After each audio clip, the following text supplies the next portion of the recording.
Here because you want to tell the truth about what happened to Mr. Gant in that housing project parking lot. Yep.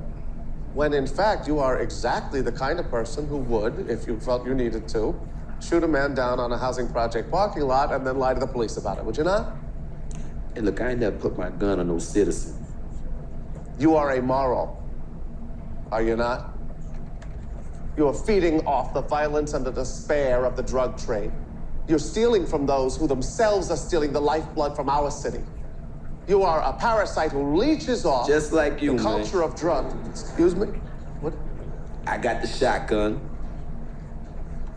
Got the briefcase. It's on the game though, right?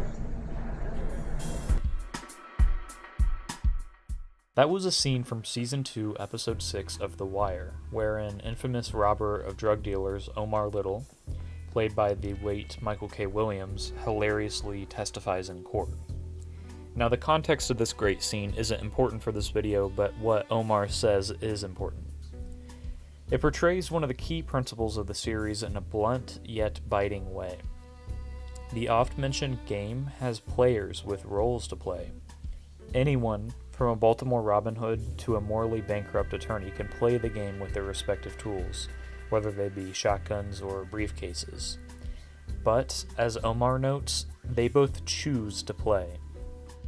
Now, it should be noted that not all of the so-called players stand on even ground. In another one of The Wire's most iconic scenes, D'Angelo Barksdale, the nephew and lieutenant of Kingpin Avon Barksdale, explains the rules of chess to Wallace and Bodie, who are soldiers in the organization. All right, man. Now look, check it. It's simple. It's simple. See this? This the Kingpin, all right? And he the man. You get the other dude's king, you got the game. But he trying to get your king too, so you got protected. Now the king, he move one space any direction he damn choose, cause he's the king. Like this, all right? But he ain't got no hustle. But the rest of these motherfuckers on the team, they got his back. And they run so deep, you really ain't gotta do shit. I like your uncle. Yeah, like my uncle. And you see this? This the queen. She smart, she fierce. She move any way she want, as far as she want. And she is the go get shit done piece. Remind me of Stringer. And this over here is the castle. It's like the stash.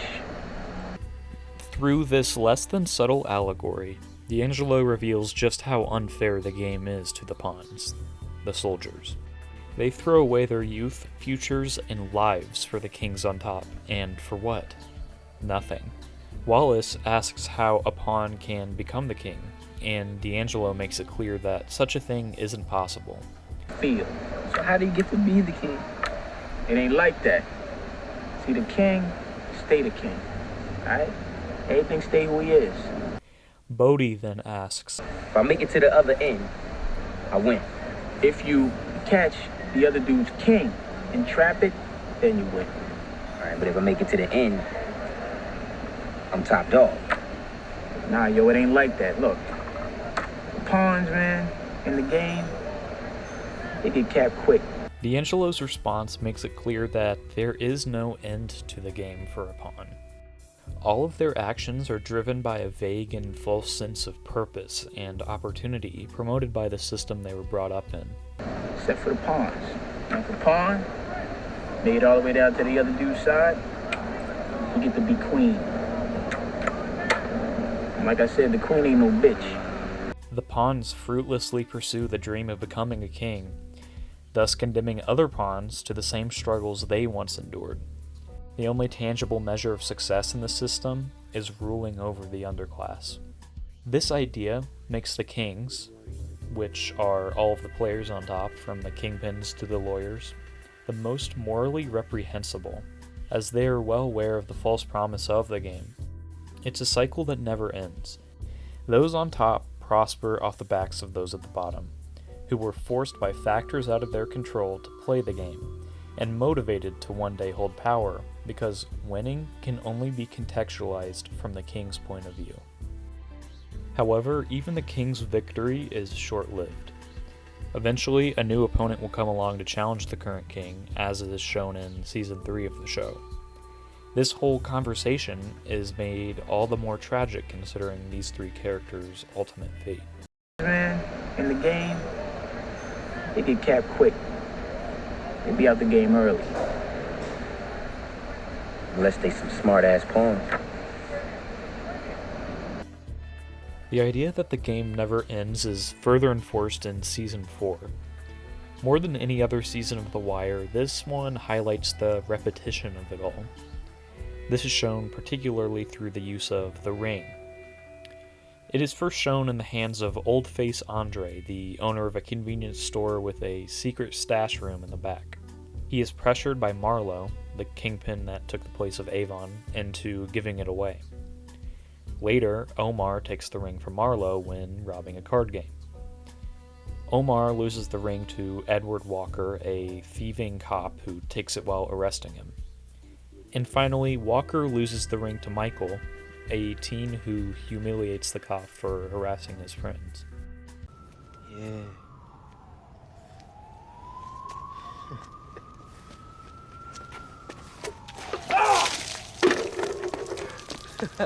Payback. That's right, run, motherfuckers!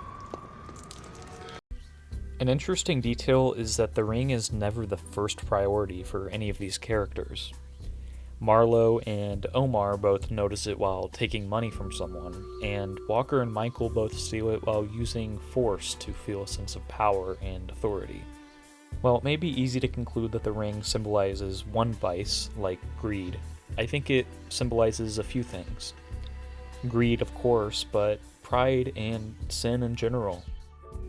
To me, the characters taking the ring represent their choice to play the game, as if they are picking up a playing piece on the chessboard. There is actually one final scene with the ring, where Marlowe notices that Michael, one of his soldiers, has it. Yo, where you get that ring from? Took it from a nigga.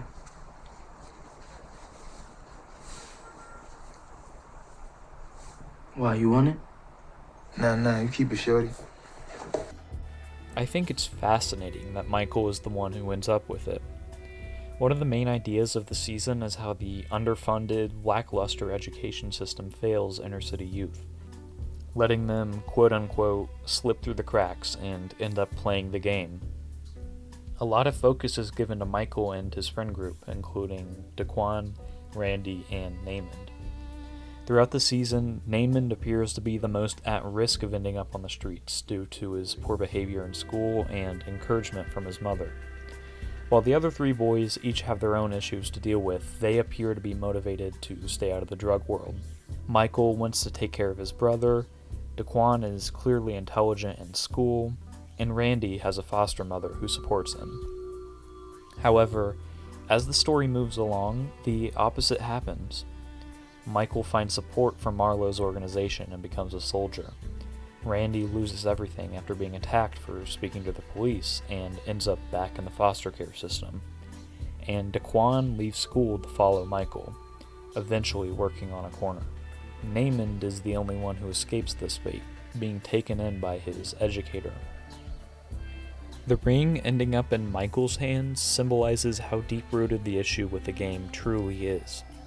Michael could have been anyone, any of his friend group, but because he was failed by so many groups, he sought support from the king, Marlowe, who gave it to him in the form of stability.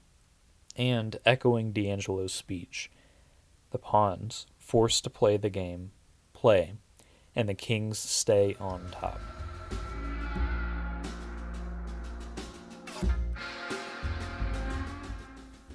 I used to think that the title The Wire was lazy. It seemed to me like an uninspired reference to the wiretap investigation that ended up taking a back seat in later seasons anyway. But the more that I think about it, the more that I love it. I think the titular wire also refers to the connections running between all of the players. Just like a literal wire carries electricity from point A to point B, this metaphorical wire binds the different characters together, no matter where they fall on the board. It also further binds the season's respective settings, whether it be the docks, the school system, or the newsroom. You could say a similar thing about a circle, for instance, or a ring. Circles are the ultimate representation of connection and perpetuity. And in the world of The Wire, which is not too far from our own, players might change, but the game never does.